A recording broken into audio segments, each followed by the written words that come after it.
Hello दोस्तों, study mode में आपका स्वागत है। बिहार के सभी एग्जाम में बिहार स्पेशल से महत्वपूर्ण प्रश्न पूछे जाते हैं। इसी को ध्यान में रखते हुए बिहार सामान्य ज्ञान का सीरीज में स्टार्ट किया हूं। ये वीडियो पार्ट 2 है। इससे पहले 1 में आपको करा चुका हूं। लगातार बीच में मैं ऐसे ही वीडियो आपको देते रहूंगा, जिससे आपका बिहार स्पेशल अच्छे से क्लियर हो जाएगा। अगर पहला नहीं देखे तो पहले भी देख लीजिएगा। ये दूसरा वीडियो है। ठीक, चलिए शुरुआत करते हैं। 26 से हम लोग स्टार्ट करते हैं। 1 से लेकर 25 तक क्वेश्चन पहले मैं आपको करा चुका हूं पार्ट 1 में। क्वेश्चन नंबर 26 आपके सामने है कि प्रसिद्ध शहनाई वादक उस्ताद बिस्मिल्लाह खां का जन्म कहाँ हुआ था। तो इसका आंसर हो जाएगा डुमराव। डुमराव बक्सर में हुआ था इनका जन्म 1916 में। 21 मार्च 1916 को इनका जन्म हुआ था। ठीक, ये याद रखिएगा। क्वेश्चन पूछता है, इन्हें भारत रत्न से भी सम्मानित किया गया था। यह शहनाई वादक थे बिस्मिल्लाह खां। 26 का आंसर ए हो जाएगा। आगे देखते हैं क्वेश्चन नंबर 27। बिहार के किस विद्वान को मैथिल कोकिल कहा जाता था। बिहार के किस विद्वान को मैथिल कोकिल कहा जाता है, ये आपको बताना है। किस विद्वान को कहा जाता है, तो ये कहा जाता है विद्यापति को।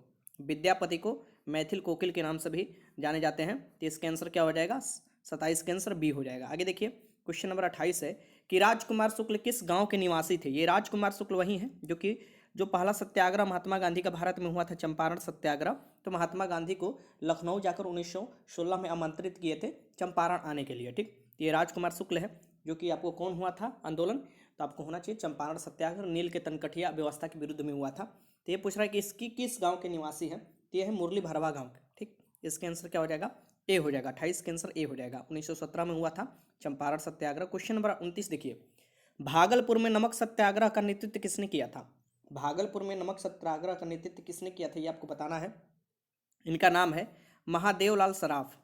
महादेवलाल सराफ ने किया था भागलपुर में नमक सत्याग्रह का नेतृत्व। पूरे इंडिया लेवल पर अगर देखा जाए तो गुजरात में किया गया था, अहमदाबाद से ये किया गया था महात्मा गांधी द्वारा। ठीक, ये भी याद रखिएगा।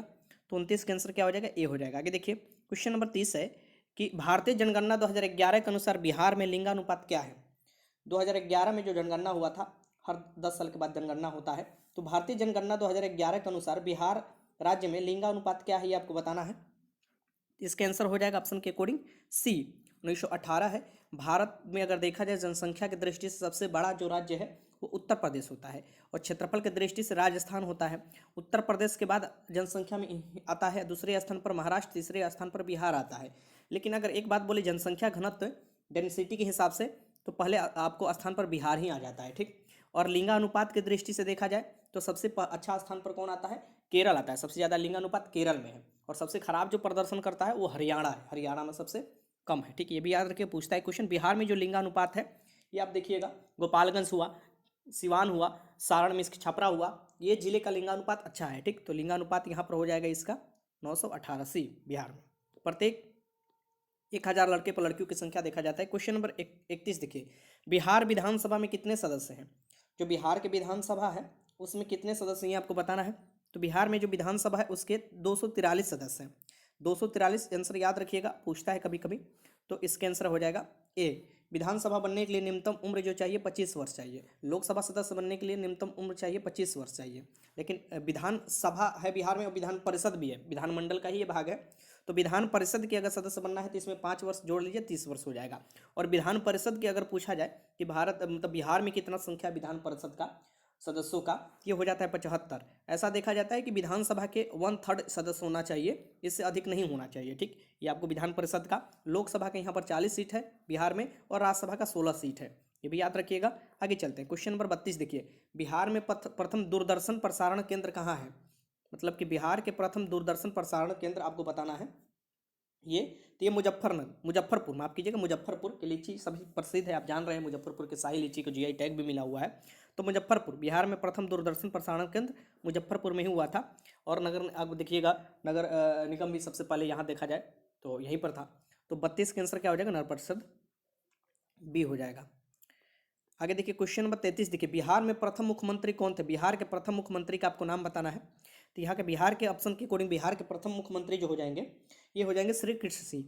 श्री कृष्ण सिंह हो जाएंगे बिहार के प्रथम मुख्यमंत्री। और भारत के प्रथम राष्ट्रपति कौन थे, तो राजेंद्र प्रसाद। संविधान सभा के अस्थायी अध्यक्ष भी थे राजेंद्र प्रसाद। संविधान सभा के अस्थायी अध्यक्ष कौन थे, सच्चिदानंद सिन्हा। बिहार को अलग प्रांत बनाने में बंगाल से काटकर सच्चिदानंद सिन्हा का बहुत बड़ा हाथ है, ये भी ध्यान में रखिएगा।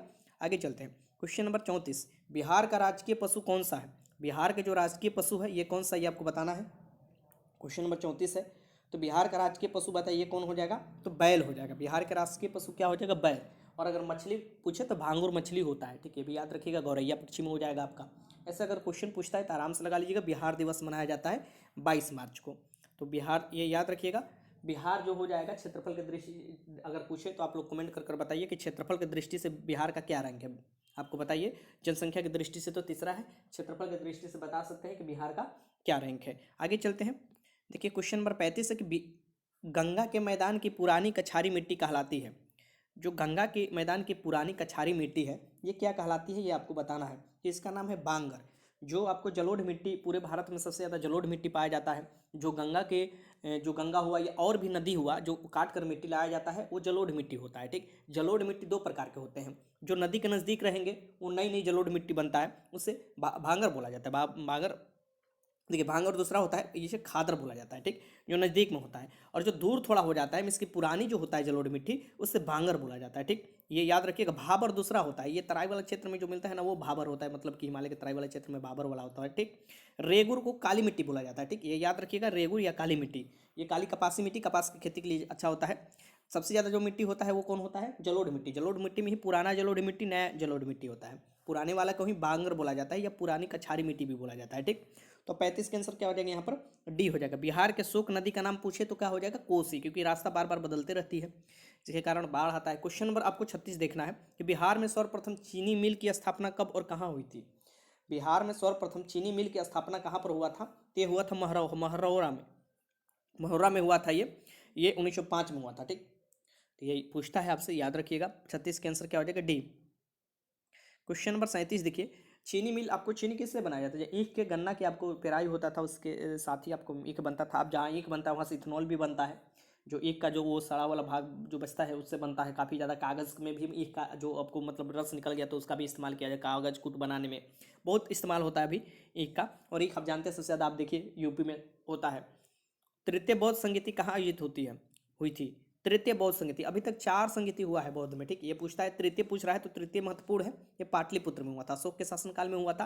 पहला जो हुआ था अजातशत्रु के शासनकाल में हुआ था राजगिरी में। दूसरा जो हुआ था कालाशोक के शासनकाल में वैशाली में हुआ था। तीसरा जो हुआ था अशोक के शासनकाल में हुआ था पाटलिपुत्र में। चौथा जो हुआ था वो कनिष्क के शासनकाल में कुंडलग्राम कश्मीर में हुआ था। ये पूछता है तो 37 का आंसर क्या हो जाएगा यहाँ पर, बी हो जाएगा। आगे देखिए क्वेश्चन नंबर 38, पटना में किस सिख गुरु का जन्म हुआ था। पटना में किस सिख गुरु का जन्म हुआ था, ये आपको बताना है।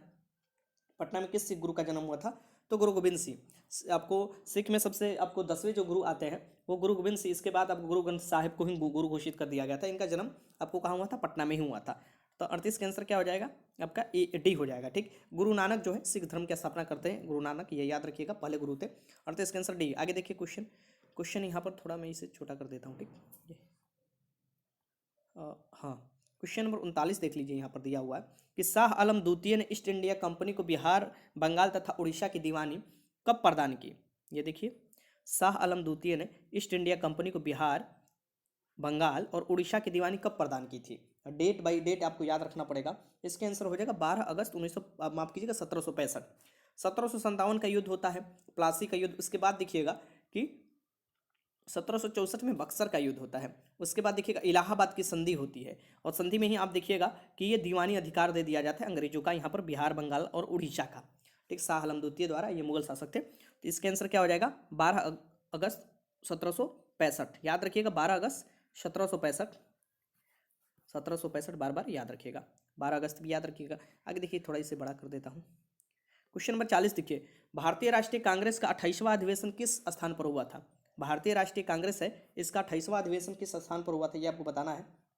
ये बांकेपुर में हुआ था, बांकेपुर यहाँ पर कर लीजिएगा, ये ध्यान में रखिएगा, बांकेपुर 1912 में, ठीक। तो इसका आंसर क्या, 40 का आंसर क्या हो जाएगा, बी हो जाएगा। देखिए, कांग्रेस की स्थापना कब हुआ था, 1885 में एवं ऑक्टोबियन हुरुम द्वारा किया गया था। ऑक्टोबियन हुरुम याद रख सकते हैं, या एवं हुरुम याद रख सकते हैं आप। भूमेश चंद्र बनर्जी सबसे पहले इसके अध्यक्ष बनाए गए थे, ठीक। महात्मा गांधी मात्र एक बार कांग्रेस की अध्यक्षता किए हैं, 1924 में बेलगांव अधिवेशन हुआ था, ये याद रखिएगा, उसी में। क्वेश्चन नंबर 41 के, बिहार के किस जिले में कांप या बलथर मृदा पाई जाती है, मतलब कांप या बलथर मिट्टी पाई जाती है। ये क्वेश्चन पूछा हुआ था, आपको याद रखिएगा, बार बार पूछता है। बलथर मृदा पाई जाती है, यह बताना है कहाँ पर, ये तो 41 का आंसर हो जाएगा भागलपुर में। कहाँ पर? भागलपुर में पाई जाती है। तो 41 का आंसर हो जाएगा ए, ये याद रखिएगा। क्वेश्चन नंबर 42, किस प्रसिद्ध जलप्रपात को बिहार का नियाग्रा कहा जाता है? बिहार का नियाग्रा किस जलप्रपात को कहा जाता है, ये आपको बताना है। क्वेश्चन नंबर 42 है। तो कहा जाता है काकोलत जलप्रपात को। काकोलत जलप्रपात को बिहार का नियाग्रा कहा जाता है। 42 का आंसर हो जाएगा सी, ये याद रखिएगा। आगे देखिए क्वेश्चन नंबर 43 देखिए, उत्तरी बिहार किसके लिए प्रसिद्ध है? जो उत्तरी बिहार है, बिहार आप देखिएगा लगभग, आप देखिए ऐसे मान लीजिए बिहार है तो ये बिहार में गंगा नदी इसे ऐसे पार करती है तो उत्तरी ये हो जाएगा। ये दक्षिणी बिहार, उत्तरी बिहार में ज़्यादातर देखिएगा बाढ़ आता है, काफ़ी नदियाँ ने आपको जो हिमालय से निकल कर आती है। और यहाँ पर देखिएगा उत्तरी बिहार किसके लिए प्रसिद्ध है ये आपको बताना है, तो बाढ़ के लिए हो। देखिए आगे आंसर बाढ़ के लिए 43 का आंसर हो जाएगा डी। क्वेश्चन नंबर 44 देखिए, क्वेश्चन नंबर 44 का कर रहा है। क्वेश्चन नंबर 44, संविधान के किस अनुच्छेद के अंतर्गत बिहार राज्य लोक सेवा आयोग गठित करने का प्रावधान है? यहाँ पर देखिए संविधान के किस अनुच्छेद के अंतर्गत बिहार राज्य लोक सेवा आयोग गठित करने का प्रावधान है, जिसे आप बीपीएससी भी बोलते हैं। यह है अनुच्छेद 315। इसमें यूपीएससी के भी बारे में है और अलग अलग जो राज्य है उसके जो लोक सेवा आयोग है उसके भी बारे में गठन करने का है। ठीक, तो 44 का आंसर क्या हो जाएगा? डी हो जाएगा। आगे देखिए क्वेश्चन नंबर 45, जनसंख्या की दृष्टि से कौन सा प्रथम स्थान है? आपको बताना है जनसंख्या की दृष्टि से कौन सा जिला बिहार में प्रथम स्थान पर है। टोटल 38 जिला है ना, इसमें से कौन सा पहले स्थान आता है जनसंख्या की दृष्टि से? तो ये हो जाएगा पटना। पश्चिमी चंपारण आपको क्षेत्रफल की दृष्टि से आता है और पटना जनसंख्या की दृष्टि से पहले स्थान पर आता है। सबसे ज़्यादा जनसंख्या पटना में ही है। 45 का आंसर सी हो जाएगा। क्वेश्चन नंबर 46, बिहार के पहले मुख्यमंत्री श्री कृष्ण जी का जन्म किस जिले में हुआ था? जो श्री कृष्ण सिंह थे इनका जन्म किस जिले में हुआ था ये आपको बताना है। बिहार के ये पहले मुख्यमंत्री थे तो इनका जन्म हुआ था शेखपुरा में, अभी के शेखपुरा। 46 का आंसर हो जाएगा ए। आगे देखिए क्वेश्चन नंबर 47, भोजपुरी का शेक्सपियर किसे कहा जाता है? भोजपुरी का शेक्सपियर किसे कहा जाता है ये आपको बताना है। ठीक, तो भोजपुरी का शेक्सपियर कहा जाता है भिखारी ठाकुर को। किसे कहा जाता है? भिखारी ठाकुर। 47 का आंसर हो जाएगा ए। क्वेश्चन नंबर 48 देखिए, पटना विश्वविद्यालय की स्थापना किस वर्ष की गई थी? जो पटना विश्वविद्यालय है इसकी स्थापना किस वर्ष की गई थी ये आपको बताना है। तो इसकी स्थापना जो किया गया था ये किया गया था 1917 में। 1917 में, 1916 में किसका किया गया था? तो पटना हाईकोर्ट का। 1917 में पटना विश्वविद्यालय का स्थापना किया गया था। 48 का आंसर क्या हो जाएगा? डी हो जाएगा। चलिए कुछ यहाँ पर जानकारी मैं दे देता हूँ, यहाँ पर नोट्स आपके लिए लाया हूँ। यहाँ पर देखिए बिहार राज्य से रिलेटेड लोकसभा का 40 सीट है, राज्यसभा का 16 सीट है। लोकसभा सदस्य बनने के लिए 25 वर्ष उम्र चाहिए मिनिमम, राज्यसभा के लिए 30 वर्ष उम्र चाहिए। विधानसभा के 243 सीट है, इसके सदस्य बनने के लिए न्यूनतम उम्र 25 वर्ष चाहिए। विधान परिषद का 75 है, इसके लिए 30 वर्ष चाहिए न्यूनतम उम्र। ठीक, राष्ट्रपति बनने के लिए न्यूनतम उम्र जो चाहिए ये 35 वर्ष, उपराष्ट्रपति बनने के लिए न्यूनतम उम्र 35 वर्ष, राज्यपाल बनने के लिए न्यूनतम उम्र 35 वर्ष। ये याद रखिएगा। आगे चलिए, बिहार में कितने कमिश्नरी या प्रमंडल है? 9 प्रमंडल है। 38 मंडल को ही जिला बोला जाता है। 38 जिला है, 101 अनुमंडल है, ये याद रखिएगा। 101 अनुमंडल है, 534 प्रखंड है। कितना प्रखंड है? 534 है। 8471 पंचायत है, 8471 करीब, और 45,103 गांव है। ये याद रखिएगा। पूरा बिहार का मैं आपको फैक्ट बता दिया। शेरशाह सूरी का मकबरा कहाँ विद्यमान है? शेरशाह सूरी हुमायूं को हराए थे, शेरशाह सूरी। इनका मकबरा कहाँ पर विद्यमान है ये देख लीजिए, थोड़ा ऑप्शन देख लीजिए, कट गया है। यहाँ पर है आपका ऑप्शन। शेरशाह सूरी का जो मकबरा है ये कहाँ पर है? ये सासाराम है। सासाराम में विद्यमान है शेरशाह सूरी का मकबरा, ये याद रखिएगा। और यहाँ पर आज का लास्ट क्वेश्चन देख लीजिए, बिहार में होम रूल आंदोलन के संस्थापक थे। बिहार में होम रूल आंदोलन के संस्थापक कौन थे? देखिए ये आपको बताना है। तो ये हो जाएंगे महजरूल हक हो जाएंगे। होम रूल आंदोलन आप जानते हैं एनी बेसेंट बाल गंगाधर तिलक का नाम आता है, तो बिहार में पूछा जाता है बिहार में होम रूल आंदोलन के संस्थापक कौन थे? तो मजहरुल हक थे। ये याद रखिएगा। इसके आंसर क्या हो जाएगा? बी हो जाएगा। तो 50 के आंसर भी टोटल देखिए मैंने आपको सेकेंड पार्ट में क्वेश्चन नंबर 26 से लेकर 50 तक आपको क्वेश्चन कराया। ठीक, ऐसे ही मैं हर पार्ट में 25 क्वेश्चन कराता हूं और लेवल भी बढ़ाते रहूंगा, डिफिकल्टी लेवल। अभी तो शुरुआत किया हूं तो ऐसे क्वेश्चन आपको दिखाई दे रहे हैं और सभी फैक्ट मैं आपको बिहार से करा दूंगा कि कोई भी एग्जाम में अगर बिहार स्पेशल से कोई भी सवाल आता है आप आराम से कर लीजिएगा। वीडियो अच्छा लगता है लाइक कीजिएगा। कोई भी डाउट है कमेंट बॉक्स में लिख सकते हैं। वीडियो देखने का आपको बहुत बहुत धन्यवाद।